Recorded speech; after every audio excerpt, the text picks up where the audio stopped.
Yo, what's going on, everybody? Welcome back to Heavy Metal Devils. Danny here, bringing you a bit of the latest Manchester United news.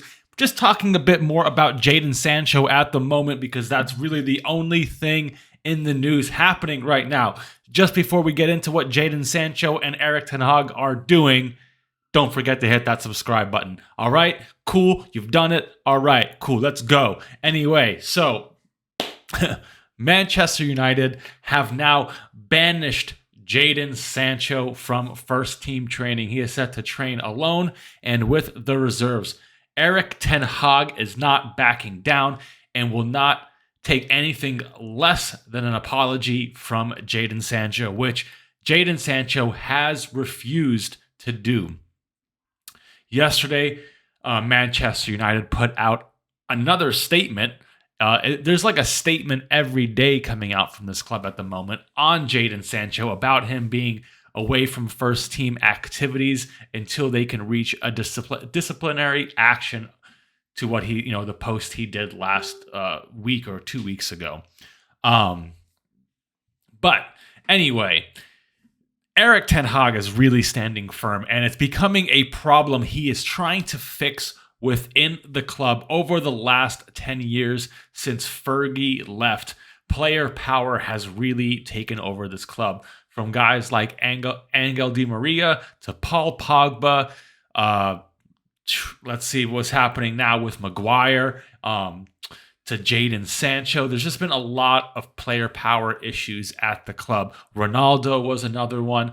So he's trying to fix all these issues and try to build and get a team moving in the right direction. These issues take a long time to fix. Fergie, the first 4 or 5 years, had to completely change the culture of Manchester United when he came in.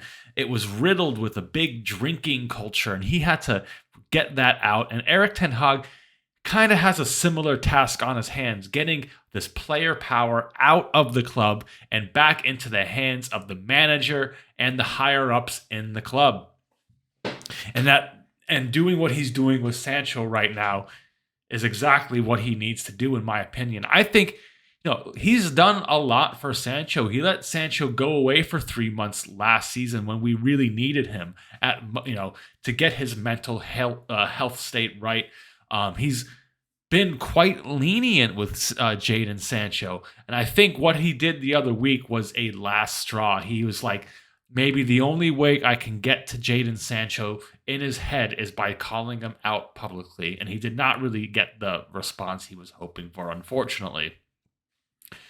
I think this puts Jadon Sancho's entire future at Manchester United in doubt. I don't see him playing for the club again, at least not before January. But I think in January, the club will look for a new club for Jadon Sancho, whether it's on loan or whether it's a permanent deal. I've seen a few clubs interested. We've had Chelsea been mentioned, Nottingham Forest have been mentioned. It's quite an amazing downfall of Jadon Sancho right now, and it's just a shame, dude. It's just a shame with what's going on. There's just so much going on with the club at the moment, and just this is not something what we do. Erik ten Hag actually has come out not long ago and spoke on his banishing of Jadon Sancho. He revealed that strict lines is what the club asked for me because there was no good culture before the last season, so it was good to set standards. That is what I did, and it is my job to control the standards. It is never someone makes one mistake. Okay? It is a whole process before you come to a certain outcome about strict lines. So I guess what he's saying there is that they've gone through a lot of processes before they got to this at the moment.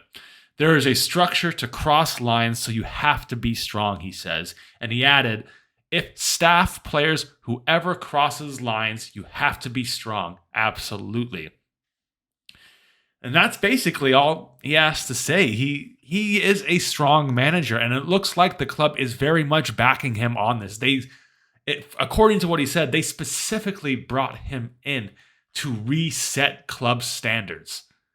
And we need to stand by him while that's happening because it's going to take time, guys. There's going to be good times, bad times, but even better times will come out once this is all done. So yeah, guys, I think Jadon Sancho is now done at Manchester United.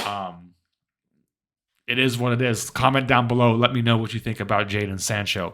In other news, not the best news coming out of the press conference earlier is that Amrabat is unavailable for the Brighton clash. I had him actually in my starting team, kind of out of more hopes. But Eric Ten Hag said Amrabat has a new thing came in and moved my shit.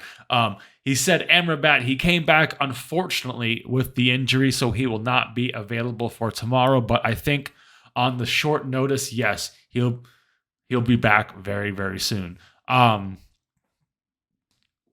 do we keep signing players with injuries? I don't know. But yeah, anyway, Amrabat unavailable for the Brighton game. It's going to be a tough game. Maybe we'll see McTominay in there. I don't know. I would assume we're going to see Christian Eriksen. It'll be a midfield of Christian Eriksen, Casemiro, and Bruno Fernandes. So anyway, and one last bit of news that was complete and utter bullshit that came out from the Daily Mail, Daily Star yesterday was we're looking at Kvaratskhelia, I think I said his name right, from Napoli, the winger from Napoli. Dude plays on the left. We have a lot of cover on the left, so I don't see that happening at all. Absolutely talent of a player. He is a baller, dude, an absolute baller, but he ain't coming to Manchester United. He screams like Barcelona or Real Madrid to me, maybe Bayern Munich. He ain't coming to us, so let's just squash that one now. But yeah, not really much news going on at the moment other than this whole drama with Anthony Sancho, Maguire a bit. I've already done my piece on Maguire. You go watch that. But yeah, anyway, that's all I got for you. Comment down below again. Anyway, about Jadon Sancho, Amrabat being unavailable. And yeah, I'll catch you guys all after the match tomorrow for the review for the Brighton game. So yeah, I'll see you all on the next one. Later.